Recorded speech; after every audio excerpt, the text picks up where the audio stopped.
নোয়াখালী হাতিয়া উপজেলা এখন যেন এক পানির রাজ্য, চারিদিক পানিবন্দী। নিঝুম দ্বীপ সহ পুরো হাতিয়া দ্বীপ বিচ্ছিন্ন সারা দেশ থেকে। নৌ চলাচল বন্ধ, মোবাইল নেটওয়ার্ক ভেঙে পড়েছে, কোথাও কোনো সাহায্যের নাগাল নেই। মানুষ যেন দ্বীপে আটকা পড়ে আছে প্রাণহীন অপেক্ষা। স্থানীয়রা জানান, দ্বীপের প্রায় 15,000 মানুষ পানিবন্দী হয়ে পড়েছেন। জোয়ারে নতুন এলাকা প্লাবিত হয়ে পানিবন্দীর সংখ্যা আরো বাড়বে। নদীর পানি তো হু হু করে ঢুকছে বসত বাড়িতে।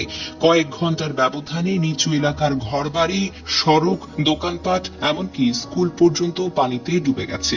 বঙ্গোপসাগরের গভীর নিম্নচাপ আর প্রবল বৃষ্টির সঙ্গে অতিরিক্ত জোয়ার, এই তিনের সম্মিলিত আঘাতে নিঝুম দ্বীপের চেহারা পুরোপুরিভাবে পাল্টে গেছে। নিঝুম দ্বীপের জাতীয় উদ্যানে থাকা বন্য হরিণগুলো তো এখন আর বনে নেই। জোয়ারের পানি তাদের প্রাকৃতিক আবাস গ্রাস করে ফেলেছে। বাঁচার আশায় তারা ছুটে এসেছে মানুষের বসতিতে। গ্রামের উঁচু ভিটে আর দোকানের সামনে এখন দেখা যাচ্ছে ভেজা এবং আতঙ্কিত হরিণের পাল।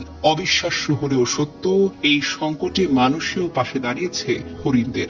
দ্বীপবাসী নিজেদের খাবার ও আশ্রয়ের ভাগ দিয়ে দিচ্ছেন প্রাণীদের সঙ্গে। এই মানবিকতা আর প্রাণ প্রকৃতির সহাবস্থান এক অনন্য দৃষ্টান্ত হয়ে উঠেছে। ব্যবসা প্রতিষ্ঠানে পানি ঢুকে সব নষ্ট হয়ে গেছে, কয়েকশো পুকুরের মাছ ভেসে গেছে, বলেন নিঝুম দ্বীপের ব্যবসায়ী মোহাম্মদ আজমির হোসেন। ভোর থেকে যেন বৃষ্টিটা আর থামছে না। দ্বীপের রাস্তাগুলো এখন নদী হয়ে গেছে। নিচু বাড়িগুলোতে পানি ঢুকে পড়েছে। বেড়িবাঁধ না থাকায় আমরা খুবই অসহায়, জানান বাসিন্দা বাবলু মিয়া। 24 ঘন্টায় নোয়াখালীতে রেকর্ড 126 মিলিমিটার বৃষ্টিপাত। আঘাত হানতে পারে আরো বড় জলোচ্ছ্বাস।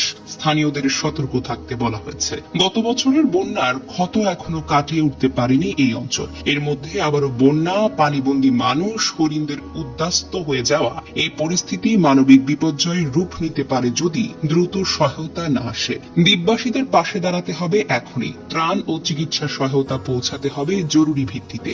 দুর্যোগ মোকাবেলায় দীর্ঘমেয়াদী পরিকল্পনা দরকার, নয়তো এমন নিঝুম দ্বীপ একদিন সত্যি হারিয়ে যাবে। আবহাওয়া অধিদপ্তরের পূর্বাভাস অনুযায়ী উত্তর পশ্চিম বঙ্গোপসাগরে ও সংলগ্ন এলাকায় অবস্থানরত সুস্পষ্ট লঘুচাপটি আরো ঘনীভূত হয়ে একই এলাকার নিম্নচাপে পরিণত হয়েছে।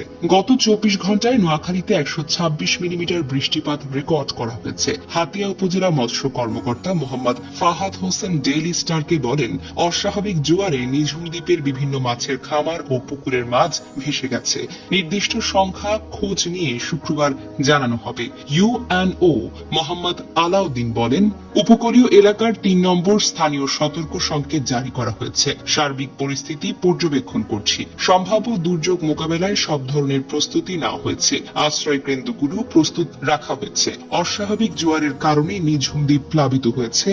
আগামী 2 থেকে 3 দিনের মধ্যে পরিস্থিতি স্বাভাবিক হবে, বলেন তিনি।